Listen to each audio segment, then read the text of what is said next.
Tässä ollaan Ranoa eläintarhalla. Tuonne laitettiin eilen jääkarhuja ihmisen väliin. Turvalasit sähkölämmitteiset ja tässä on karhulle tulossa uusi tarha. Tässä parasta aikaa asennellaan yhden katselupaikan laseja. Siinä on tälle erkkerille viimeinen lasi menossa.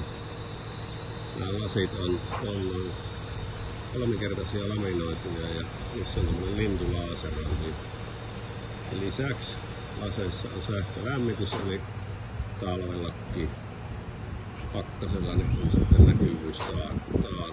Nämä on 2,6 astetta kallellaan katsojaan päin sen takia, että se ei peilaisi. Eli nyt jos sä kohti suoraan katot lasia, niin se tulee heijastusta siihen. Ja nyt kun se on kallistettu pikkusen, niin ei tule sitä heijastusta ollenkaan.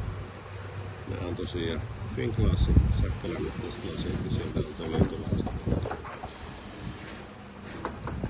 Meillä on tuo isommasta apuna, niin Jani Väisänen koulu, ja ne itse isolla sellaisella puikkunostunut. Sitten on tuolta kaukaa.